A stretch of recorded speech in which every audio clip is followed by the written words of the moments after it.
नमस्कार, स्वागत है आपका इस YouTube चैनल पर। मैं राजकुमार यादव आपका स्वागत करता हूं। तो दोस्तों, हमने पिछले वीडियो में आपको बताया यूज ऑफ ए।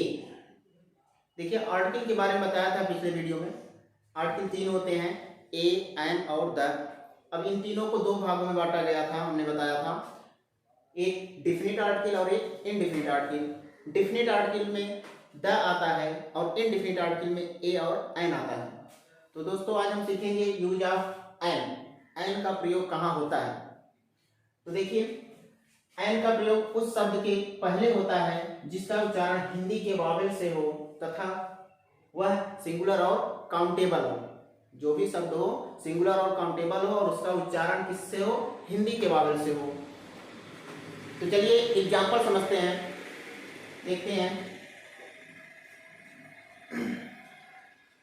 एग्जाम्पल तो आप देखिए, जैसे एन आवर, एन आवर। अब ये तो शुरू है वर्ड एच से, जो कि कंसोनेंट है, लेकिन इसका उच्चारण हम क्या बोल रहे हैं? Hour, hour. तो एक आ जो है हिंदी का स्वर है। हमने नियम में लिखा है एन का प्रयोग उस शब्द के पहले होता है जिसका उच्चारण हिंदी के वावेल से हो तथा सिंगुलर व काउंटेबल हो। अब आवर जो है सिंगुलर है और काउंटेबल भी है ना, तो इसलिए इसका उच्चारण क्या हुआ? आ हुआ, इसलिए इसके पहले क्या लगा? एन लगा। तो दोस्तों, आपको हर वर्ड के उच्चारण पे ध्यान देना है। अगर यूज ऑफ ए और एन का प्रयोग आपको सीखना है तो उस शब्द के उच्चारण पे ध्यान देना है कि हम उसको पढ़ क्या रहे हैं, उसी के आधार पर ए या एन का प्रयोग होगा। एग्जाम्पल जैसे एन आवर हो गया, एन एयर, इसको एच ई आई आर है, वैसे तो एयर एच साइलेंट है, इसमें एयर पढ़ा जाएगा इसको। एयर, देखिए एयर, एयर। अब ए से शुरू है, ए क्या है? हिंदी का स्वर है, इसलिए इसके पहले क्या लगा? एन लगा। ऐसे और सारे एग्जाम्पल है, देख लेते हैं। An honour, an honour. और an idea, an idea.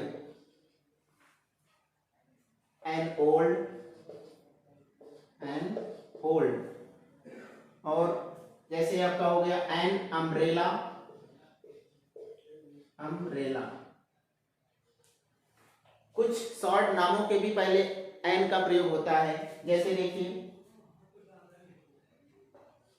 N R T C, ये शॉर्ट नेम है। वैसे तो ये कंसोनेंट है आर, लेकिन इसको हम पढ़ क्या रहे हैं? आर। हिंदी वाले शब्द पे आपको ध्यान देना है। अगर हिंदी वाले पे शब्द पे ध्यान देंगे तो आपका कभी गलत नहीं होगा।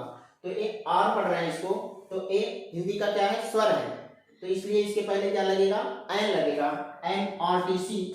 और जैसे N N M A, M, इसको हम क्या पढ़ रहे हैं? एम है तो कंसोनेंट इंग्लिश से, लेकिन हिंदी वाले शब्द पे ध्यान देना है, क्या है? एम पढ़ रहे हैं, इसलिए इसके पहले क्या लगेगा? एन लगेगा। और जैसे देख लेते हैं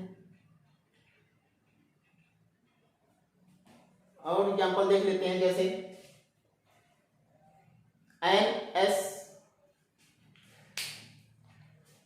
एग्जाम्पल देख लेते हैं, जैसे N S R O, N S R O. देखिए दोस्तों, देखिए है तो कंसोनेंट यस, लेकिन इसको हम हिंदी वाले पे, हमने आपको बताया हिंदी वाले शब्द पे ध्यान देना है कि हम उसे पढ़ क्या रहे हैं, उसका उच्चारण क्या है, उस पे ध्यान देना है। तो यस है, लेकिन इसको पढ़ा क्या जाता है? एस। तो ए जो है हिंदी का स्वर है, इसलिए इसके पहले क्या लगेगा? एन लगेगा। तो उम्मीद करते हैं आप लोग समझ गए होंगे। आप लोग को बस यही ध्यान देना है यूज ऑफ एन में कि हम उसका उच्चारण किस शब्द से कर रहे हैं। अगर हिंदी के कंसोनेंट से कर रहे हैं, हिंदी के व्यंजन से कर रहे हैं, तो वहां ए लगेगा, और अगर हिंदी के स्वर से कर रहे हैं तो वहां एन लगेगा। इंग्लिश वाले वर्ड पे ध्यान नहीं देना है, बस उच्चारण पे आपको ध्यान देना है। बस यही ध्यान देना है कि उसका उच्चारण वावेल से हो और वह सिंगुलर और काउंटेबल हो, तो वहां हम किसका प्रयोग करेंगे? एन। तो उम्मीद करते हैं आप लोग समझ पाए होंगे। और यदि कोई कमी रह जाती है तो आप कमेंट बॉक्स में लिखकर आप भेज सकते हैं। और इस चैनल को लाइक और सब्सक्राइब करिए। धन्यवाद।